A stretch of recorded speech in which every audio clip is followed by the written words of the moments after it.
Eva Mikhailova Merkacheva, a columnist for Moskovsky Komsomolets newspaper. Eva Mikhailova, please. Yes, good day. My primary request, of course, is for the women. I would like all women to be pardoned. And then he worked, if my memory serves me correctly, as a lawyer. So I'd like to offer just a couple of words by way of comment. Well, of course, I mean... When you find yourselves confronting aggressive nations or making your nuclear doctrine more stringent, it's certainly a little bit frightening, but we are not passive observers in this either. And we are here to support you. We are right here by your side, all around you. And victory is our deepest and most profound desire. You spoke about strengthening the nuclear doctrine. We are not tightening the nuclear doctrine. We are perfecting it. It was important to speak not only convincingly, but also beautifully. And that's why Plevako, Alexandrov, and the whole galaxy of outstanding lawyers emerged. But in the grand scheme of things, what we really need to be improving now, is not the nuclear doctrine, but the Oreshnik system, because if you really think about it, a sufficient number of these modern weapon systems, they put us simply on the very brink, practically, of the complete absence of any need to use nuclear weapons. Therefore, we conduct ourselves quite carefully across all directions. I would even say with considerable restraint. But where it's necessary, we demonstrate the required will, both at the state level and at the level of the citizens of the Russian Federation who live here and want their children to also live here, and who consider Russia to be their true motherland, are prepared to do absolutely everything for its strengthening. Russia is likely moving closer to deploying nuclear-capable hypersonic ballistic missiles on Belarusian soil, a step that could significantly extend Moscow's strike reach across Europe, according to an assessment by 2 U.S. researchers based on satellite imagery. The findings, reported by Reuters, suggest that a former airbase in eastern Belarus is being prepared to host the Oreshnik missile system, an intermediate-range weapon that Russian President Vladimir Putin has openly said he intends to station outside Russia. A source familiar with U.S. intelligence assessments told Reuters that the researchers' conclusions broadly align with classified U.S. findings, speaking on condition of anonymity due to the sensitivity of the information. The missile system in question, the Oreshnik, Russian for hazeltree, is believed to have a range of up to 5,500 kilometers, around 3,400 miles, potentially allowing Russia to threaten targets across much of Europe if launched from Belarus. Oreshnik, or hazeltree, is a nuclear-capable system that had not featured in earlier public briefings. According to the U.S. Pentagon, the weapon is believed to be derived from the RS-26 Rubezh, an intercontinental ballistic missile design that Russia has tested in the past. Military analysts say the missile falls into the hypersonic category, meaning it travels at speeds exceeding Mach 5 and is capable of altering its trajectory mid-flight, features that significantly complicate detection and interception. Russian military commentator Viktor Baranets wrote in the Komsomolskaya Pravda tabloid that the Oreshnik can be equipped with 3 to 6 warheads, enhancing its strike flexibility. Separately, Igor Korochenko, editor of the National Defense Journal based in Moscow, told the state-run TASS news agency the missile carries multiple independently targetable warheads. The disclosure comes as Moscow signals a retaliatory posture, framing the deployment of advanced missile systems as a response to what it views as escalating pressure from the West. While Putin has previously announced plans to deploy Oreshnik missiles in Belarus, the precise location had not been disclosed until now. The deployment would mark a notable shift in Russia's nuclear posture, as it would involve placing such weapons outside Russian territory for the first time since the Cold War, analysts say. Jeffrey Lewis of the Middlebury Institute for International Studies and Decker Evelith of the CNA Research and Analysis Organization said they examined commercial satellite imagery from Planet Labs that revealed features consistent with a Russian strategic missile base. According to their assessment, there is a high probability, around 90%, that mobile Oreshnik launchers will be stationed at a former airfield near the town of Krychev, roughly 300 kilometers east of Minsk.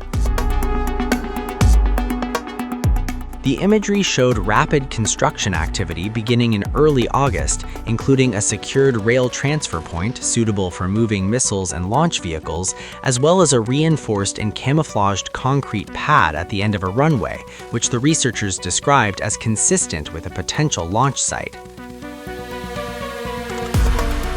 Moscow tested a conventionally armed version of the Oreshnik against targets in Ukraine in November 2024, and Putin has since claimed the missile travels at speeds exceeding Mach 10, making it extremely difficult to intercept. Experts told Reuters that basing the system in Belarus would serve primarily a political and strategic signaling function, rather than offering decisive new military advantages.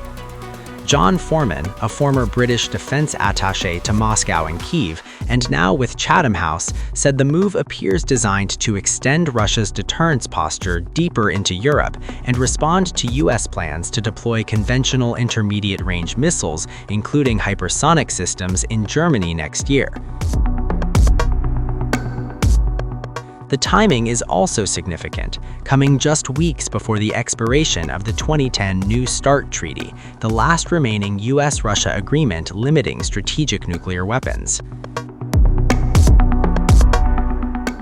Belarusian President Alexander Lukashenko has confirmed that Oreshnik missiles have entered active duty in Belarus, though he has not revealed their locations. He has said up to 10 missiles could be stationed in the country, while the US researchers estimate the identified site could hold only a small number of launchers. Are they going to wage war on us? Are they going to pat us on the head? They will launch attacks against us, and they will launch attacks. We must not allow this war. We've already had enough of this. In the event of a conflict escalation, armed forces numbering several tens of thousands of troops are stationed in Western Russia, and they will immediately, as a second echelon, engage in military combat. Belarus will be the first to act. We must respond. Following that, the Russian Federation will provide us with support. This is the regional grouping of troops and tactical nuclear weapons that we have returned to Belarus. Furthermore, the first positions for the Oreshnik missile system have been equipped. It has been with us since yesterday and is now entering combat duty. Belarusian Defense Minister Viktor Hrenin, quoted by state-run Belta, said the deployment would not alter Europe's military balance and described it as a response to what Minsk views as Western aggressive actions. Виктор Геннадьевич, состоялся доклад главе государства. Скажите, обсуждался ли вопрос о размещении комплекса «Орешник», и в том числе то, что он заступает на боевое дежурство? Да, у меня сегодня состоялся детальный доклад главе государства о состоянии дел в вооруженных силах. Глава государства постоянно держит руку на пульсе о состоянии дел. И один из вопросов, который был доложен главе государства, это как прошло размещение ракетного комплекса «Орешник» и как идет его заступление на боевое дежурство. В целом, глава государства был проинформирован детально по всем вопросам. Кроме этого, в рамках этого вопроса также обсуждалось военное и военно-техническое сотрудничество с Российской Федерацией. The reported missile preparations come amid heightened regional tensions. Ukrainian President Volodymyr Zelensky has accused Russia of using Belarusian territory, including civilian areas, to support attacks on Ukraine and bypass air defenses. Writing on Telegram, Zelensky warned that such actions risk Belarus's sovereignty and endanger civilians, allegations that Minsk and Moscow have not publicly addressed. Reuters noted that Belarus has been a key Russian ally since the start of the war in Ukraine, providing territory but not troops, even as Moscow deepens its military footprint in the country.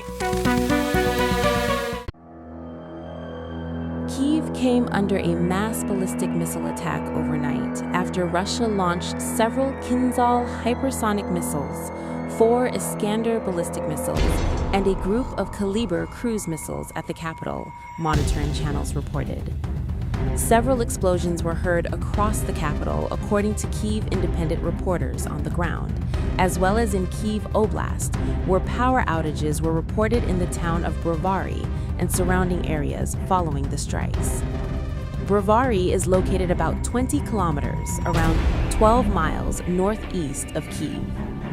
Meanwhile, Ukraine's Air Force warned of an ongoing Russian drone and missile threats across multiple regions. No additional information was available at the time of publication. The latest attack comes as President Volodymyr Zelensky is preparing to meet U.S. President Donald Trump in Florida on December 28th, amid ongoing efforts to end Russia's nearly 4-year full-scale invasion of Ukraine.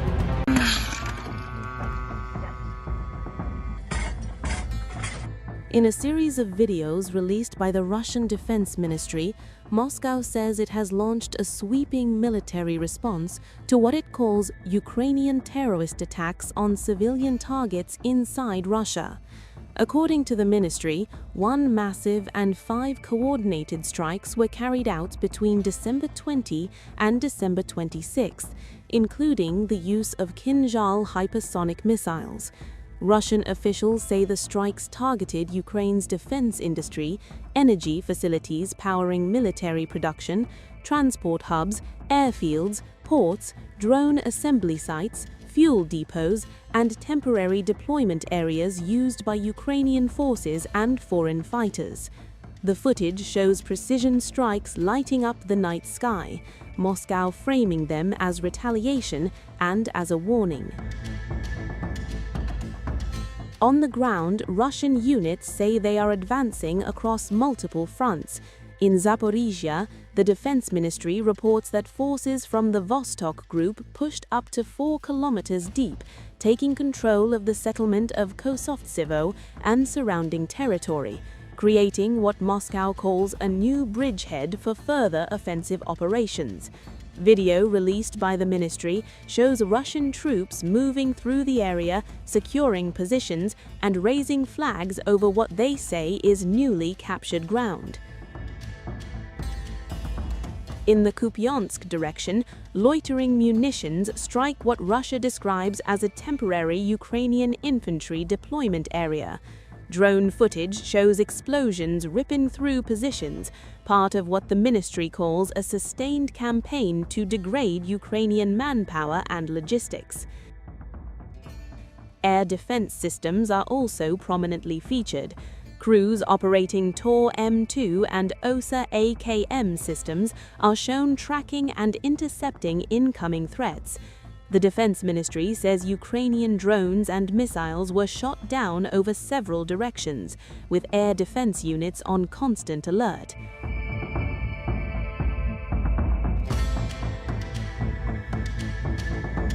Unmanned aerial warfare dominates the battlefield. Drone teams from multiple Russian formations are shown targeting Ukrainian positions near Orekov, Guliai-Pole, Grishino, and Krasnoyarsk. FPV drones strike vehicles, engineering equipment, and ammunition depots. Moscow portraying the footage as evidence of technological dominance and relentless pressure. In its weekly report, the Russian Defense Ministry claims multiple settlements were taken under control across Sumy, Kharkiv, Donetsk, Zaporizhia, and Dnipropetrovsk. It says Ukrainian units suffered heavy losses across every operational group: Siva, Zarpad, Yug, Center, Vostok, and Dnieper, with thousands of troops killed or wounded, tanks destroyed, artillery silenced, and logistics hubs wiped out. Among the claims, the destruction of Western-supplied equipment, including US-made Abrams and German-made Leopard tanks. Air defense statistics released by Moscow list intercepted Storm Shadow missiles, HIMARS rockets, guided bombs, and more than 1,000 unmanned aerial vehicles in a single reporting period. And since the start of what Russia continues to call its special military operation, the ministry claims staggering cumulative losses for Ukraine: aircraft, helicopters, drones, armor, artillery, and support vehicles. These videos offer a tightly controlled window into Moscow's narrative of the war, one of retaliation, territorial gains, and sustained pressure across the front.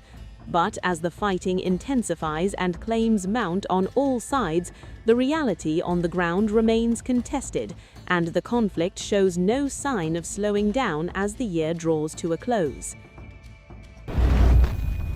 Overnight, Russia's drone war strikes deep into Ukraine's lifelines, ports, ships, and railways.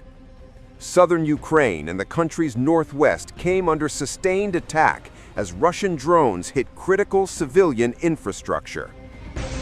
According to Ukraine's Deputy Prime Minister for Restoration and Minister for Communities and Territories Development, Oleksiy Kulyba, Russian forces launched continuous overnight strikes on ports in the Odessa region. The attacks damaged grain elevators, civilian warehouses, and port facilities. Foreign-flagged vessels were also hit. A barge and ships flying the flags of Slovakia and the Republic of Palau sustained damage. Emergency crews rushed to the strike locations, battling fires and assessing destruction. Parts of the affected areas experienced electricity disruptions, though repair teams are already working to restore power. Further south, in the Mykolaiv region, a port terminal was also struck by Russian drones. A vessel flying the flag of Liberia was damaged in the attack. Local authorities confirmed there were no casualties. Restoration work at the terminal is currently underway. The strikes were not limited to ports. In Ukraine's Volyn region, Russian drones hit rail infrastructure. At the Koval railway station, damage was recorded to a locomotive and a freight wagon. Blast waves shattered windows at a locomotive depot workshop. Railway workers from Ukra-Zalintnitsa are now dealing with the aftermath and repairing the damage. Despite the ongoing drone attacks and mounting destruction, Ukrainian officials say the country's logistics system continues to operate. Ports, railways, and supply chains remain active, under fire but not broken.